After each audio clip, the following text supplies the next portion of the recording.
Yo empecé a leer el tarot hace 33 años, empecé a estudiar astrología hace como 15 años y empecé a estudiar I Ching en serio ya hace como 5 o 6 años.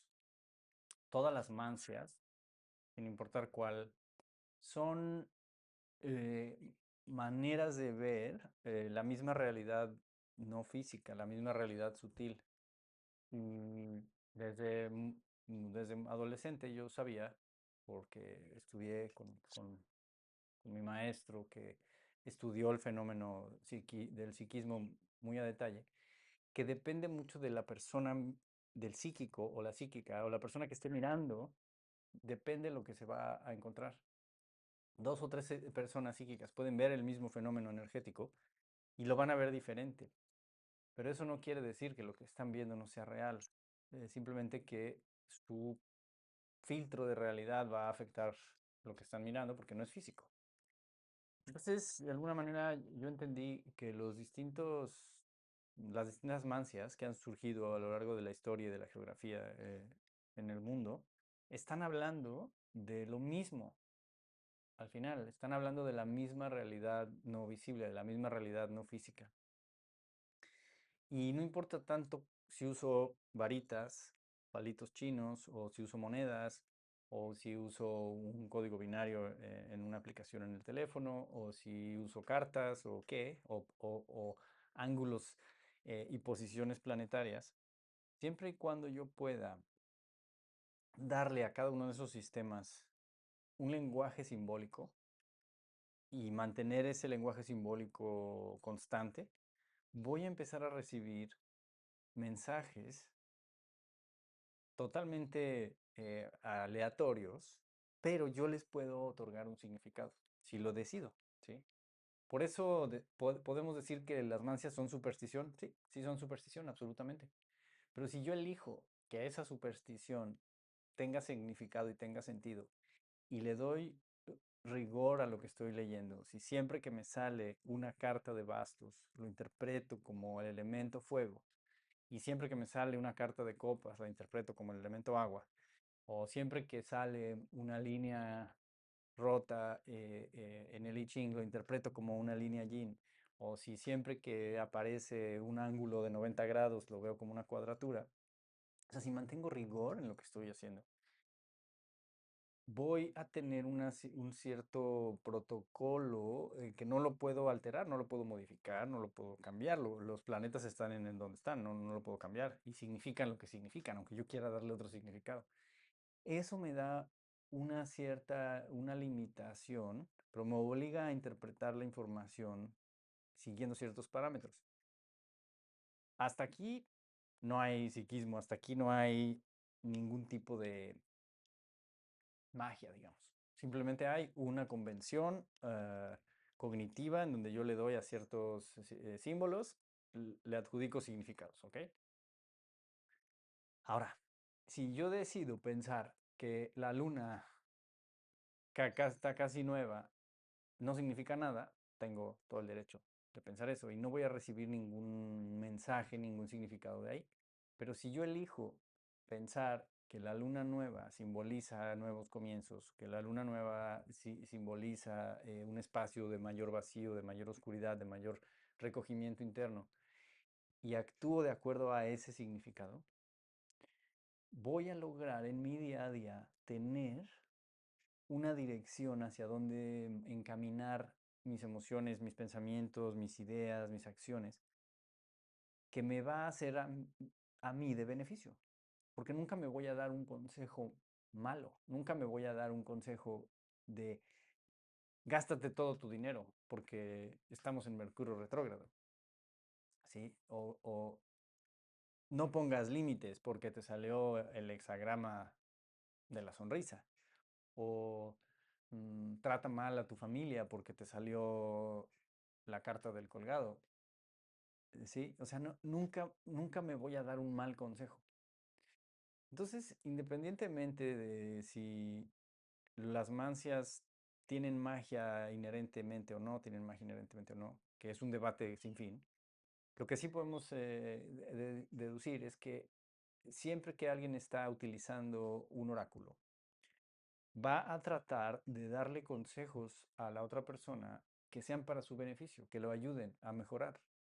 Entonces, realmente a nivel práctico, no importa si, si lo que estoy leyendo tiene o no tiene magia, lo importante es si el mensaje que le estoy dando a la persona le es de beneficio.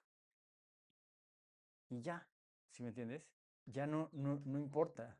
Yo puedo sacar la carta del colgado en una lectura y decirle a la persona que tiene que parar sus acciones y pausar. Y en otra lectura saco la misma carta y le tengo que decir a la persona que tiene que cambiar su perspectiva a 180 grados. Son dos significados diferentes y, sin embargo, es la misma carta. Pues lo que esto me está diciendo es que pueden haber varios significados de una carta o varios significados de un mismo tránsito, Plutón, cuadratura Marte, sí, no importa, lo que importa es el significado que le decidimos dar.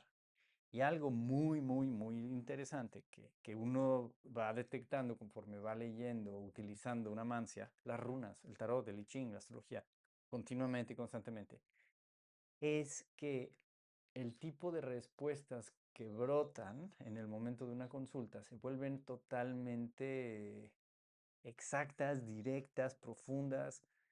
Es como si logramos conectarnos con un nivel de realidad que ni siquiera yo como lector entiendo ni sé lo que estoy diciendo y a veces digo cosas que digo, wow, ¿de dónde salió eso? Y la persona me dice, wow, nadie sabe esto, me acabas de dar una información profundamente exacta de algo que era secreto. O con la experiencia y la persona hace una cierta pregunta y yo digo, ok, debería de salir este hexagrama, sería el mejor posible. Lo pienso en mi mente, no le digo a la persona. Y la persona tira sus monedas, ¿no?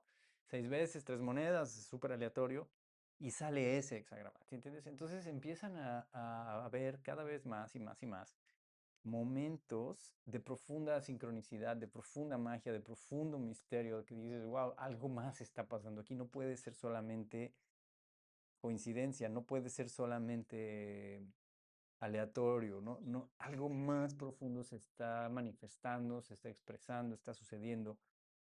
Y lo veo una y otra y otra y otra vez. Al principio empecé con el tarot, más tarde con astrología, últimamente los últimos años con I Ching, y me doy cuenta que al final es la misma experiencia interna, es la misma experiencia mm, subjetiva, personal, de anhelar ayudar a otros, de darles a otros una, una salida a sus problemas, darles a otros una historia que haga sentido de qué les está pasando, ¿no? Em, También me preguntan, bueno, ¿qué hace que una sesión de terapia oracular llegue más allá de lo que una terapia convencional? En mi entendimiento como psicólogo y como científico, yo veo a los oráculos como una especie de tests de personalidad eh, muy profundos, muy, muy, muy, muy específicos, pero difíciles de aplicar. Porque la persona que aplica el test tiene que saber exactamente qué significa cada carta, cada planeta, cada tránsito, cada hexagrama. Entonces se requiere muchísimos años de estudio para saber cuál es la pregunta que hay que hacer, ¿entiendes? No es como una batería psicológica en donde pues, simplemente está la pregunta escrita y la persona la responde. En los oráculos, la, el test de personalidad, la investigación, la entrevista, requiere que el terapeuta traduzca el oráculo para la persona. Pero en realidad, si lo piensas, son preguntas aleatorias basadas en distintas convenciones de áreas de la vida, los 12 planetas, las 12 casas, ¿sí? Los 12 signos, eh, los 5 elementos, los 10 números, los arquetipos esenciales junguianos, ¿no?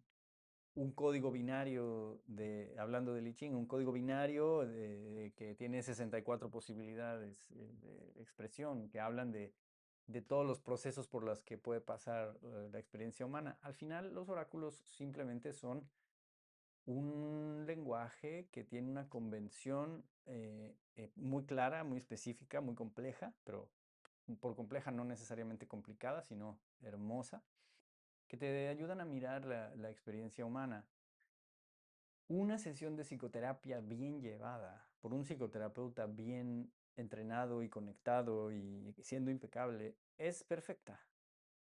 ¿Qué te puede dar un oráculo que no te pueda dar una sesión de psicoterapia? Nada. O sea, si una sesión de psicoterapia está muy bien hecha, pues no se necesita nada, no es necesario ningún oráculo. Pero si como terapeuta estás perdido o no sabes por dónde entrar o no entiendes muy bien cuál es el proceso de la persona, si no logras conectar con tu cliente o tu paciente por mil razones que puede pasar, o no estás en tu mejor momento terapéutico, o estás cansado porque ya diste 5 sesiones en el día y estás en la última, o la persona no sabe cómo explicarte su problema, o no sabe qué le está pasando, o tiene muchísima confusión. O sea, hay una infinidad de casos en donde tener un oráculo en la consulta es una herramienta valiosísima. No es imprescindible, pero es de muchísima ayuda, porque el oráculo, cualquiera que sea, runas, tarot, astrología, I Ching, o un oráculo cualquiera como el de Los Ángeles, o yo qué sé, se vuelven un puente, se vuelven un lenguaje entre, entre el cliente o el paciente y el terapeuta. ¿Cómo? ¿O por qué son un puente? Porque el terapeuta simplemente puede empezar a cuestionar, a preguntar, a abrir líneas de cuestionamiento y de indagación a la relación, en la relación terapéutica que le dan al paciente posibilidad de contestar. Si es como, no sé por dónde empezar, no sé qué preguntar, no sé qué está pasando en la sesión, como terapeuta, puedes sacar el tarot, puedes mirar los tránsitos, puedes echar el I Ching, ¿sí? Y eso te va a ir dando un puente, te va dando un punto de partida. Es como una semilla que comienza una reacción catalizando el proceso terapéutico. Y hay un elemento bien interesante. Cuando una persona con sabiduría o con conocimiento del oráculo comienza a explicar lo que está viendo, simbólicamente,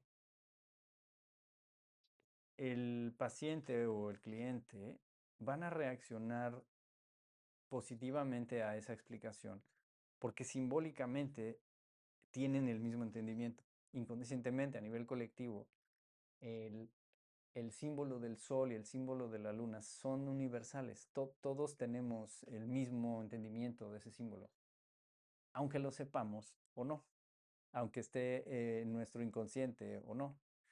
Entonces, esto lo vuelve fabuloso porque si yo no sé lo que significa una carta de tarot en mi conciencia, pero mi inconsciente sabe. Entonces, cuando el terapeuta empieza a hablar y empieza a darme a traducir esos significados, yo siento como diciendo, ay, algo sí tiene razón lo que está diciendo. Y eso me pone a mí como paciente en una situación de apertura, de confianza, se genera lo que decimos, lo que llamamos científicamente el rapport, ¿sí? El rapport es una relación positiva, es un decir, me cae bien. Y en ese momento, las defensas emocionales y psicológicas se empiezan a desvanecer, se empiezan a aflojar, y es muchísimo más fácil conectar con el verdadero contenido y el verdadero significado de lo que está pasando en el interior del paciente, ¿no? Al final, el terapeuta debe de ser un espejo, debe de reflejar lo que el paciente no está pudiendo expresar, aceptar, entender, integrar, ¿sí? Y los oráculos funcionan como diccionarios que traducen esa experiencia, siempre y cuando el terapeuta sea capaz de interpretar cada símbolo de acuerdo al lenguaje que se está manejando en ese oráculo. Y ya, es todo lo que se necesita.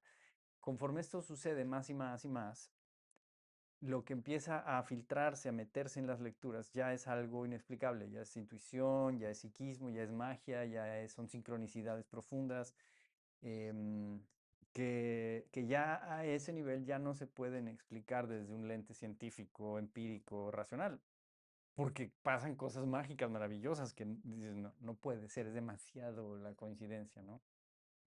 Y esos tipos de experiencias empiezan a suceder cada vez más y más y más y más conforme el terapeuta o lector se relaja, se divierte, tiene más fe y más confianza y empieza a dejar que las lecturas sean menos intelectuales, menos racionales y más libres, más intuitivas, más profundas.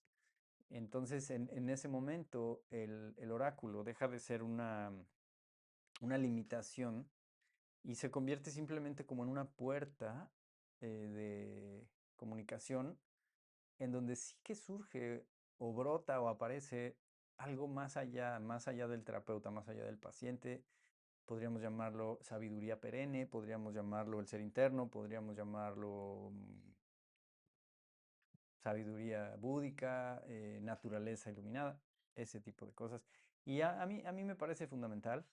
Como psicólogo y como psicoterapeuta, yo creo que es nuestra responsabilidad ayudar a las personas y tomar todas las herramientas que nos funcionen, ¿no? O sea, un carpintero no va a desechar una herramienta por otras. Son herramientas y todas tienen su uso. En algún momento entre más herramientas tiene, mayor posibilidad de hacer un buen trabajo. No es que tenga que usar todas las herramientas en todos los casos, ¿no? Y no vas a usar un desarmador para clavar un clavo, ¿no?